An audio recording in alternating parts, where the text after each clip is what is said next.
American journal of cardiology ने एक report शाया की है जिसमें यह कहा गया है कि नौजवानों में, खासकर नौजवानों में जो हार्ट अटैक्स जो बढ़ने की शरह है उसकी वजह दो हैं इस वक्त। एक तो पोल्यूशन, एयर पोल्यूशन, और दूसरा ये है कि लो टेम्परेचर।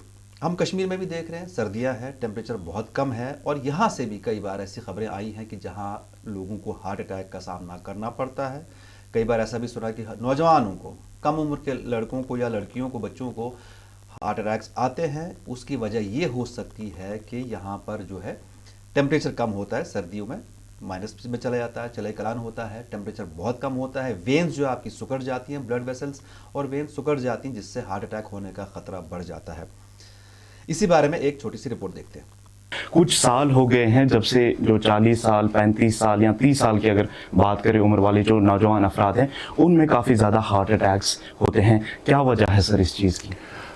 ये बात आपने सही कही। पहले थोड़ा एज 60s या ऊपर ही होती थी जब हार्ट अटैक्स हम देखते थे, लेकिन कुछ सालों से अब ये यंगर एज की तरफ आए हैं। इंडिया की अगर हम बात करें, हमारे नेशनल डाटा में अब मीन एज, एवरेज एज जो हार्ट अटैक की है वो अराउंड 50 है, और जो 40 साल से कम उम्र के हैं वो 20 साल पहले 2-3% होते थे उनमें हार्ट अटैक, आजकल वो 20% तक आ गए हैं।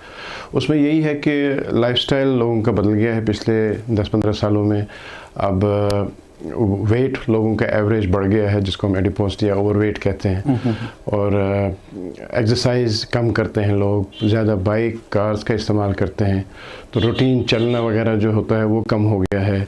इसके अलावा ब्लड प्रेशर काफ़ी कॉमन हो गया है, शुगर या प्री डायबिटीज़ काफ़ी कॉमन हो गया है, और चूँकि लोगों का खाने पीने का स्टाइल बदल गया है, ज़्यादा जंक फूड या ऑयली फूड्स टेस्ट की वजह से ज़्यादा इस्तेमाल करते हैं, तो कोलेस्ट्रॉल, फैट्स वगैरह खून में बढ़ गए हैं, और सिगरेट स्मोकिंग भी काफ़ी कॉमन है, और अनफॉर्चुनेटली कुछ जवान कुछ ड्रग मिसयूज़ में भी मुब्तला हैं। तो ये रिस्क फैक्टर्स और साइकोसोशल स्ट्रेस भी पिछले 10-20 सालों में काफ़ी ज़्यादा हम लोगों में पाया जाता है, ख़ासकर यंग लोगों में, सोशल रीजंस, जॉब रीजंस वगैरह।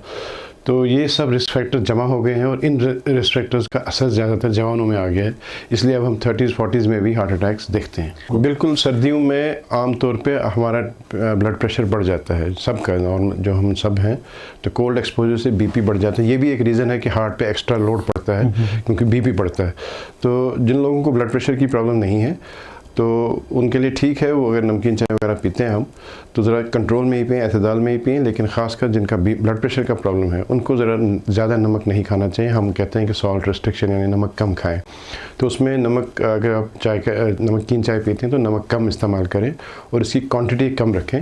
और दूसरा इंपॉर्टेंट बात है कि अपनी जो दवाई है ब्लड प्रेशर की, जिन लोगों को बीपी होता है वो लेते रहिए, और अपना बीपी बीच बीच में चेक करवाइए, क्योंकि सर्दियों में जिनका कंट्रोल ब्लड प्रेशर होता है उनको हम देखते हैं कि कंट्रोल से थोड़ा बाहर चला जाता है।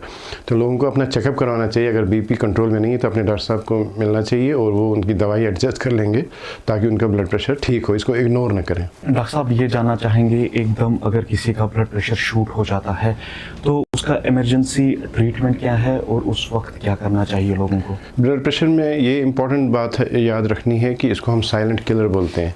साइलेंट किलर मीन्स आपको कोई सिम्टम नहीं देगा, और अंदर आपका बीपी बहुत बढ़ गया होगा, और अचानक एक इंसान कोलैप्स हो जाता है और पता चलता है इसको स्ट्रोक हो गया। तो इसके सिम्टम्स का इंतज़ार नहीं करें। हाँ, हाफ ऑफ द पीपल, आधे लोगों में सिम्टम्स आते हैं, जैसे हेडेक होगा, डिजीनेस होगा, गर्दन में पेन होगी, तो उनको लगता है कि कुछ प्रॉब्लम है, वो अपना बीपी चेक करवाएंगे। लेकिन नेक्स्ट हाफ जो होता है उनमें यूजुअली सिम्टम नहीं आता है। तो इसमें इम्पॉर्टेंट यही कि आप अपना वक्तन फ़वक्तन बीपी चेक करवाएं, ख़ासकर जिनको बीपी रहता है। यही एक तरीका है अपने आप को अपना बीपी चेक करवाने का, पता करने का, और उसका अप्रोप्रिएट ट्रीटमेंट करवाने का।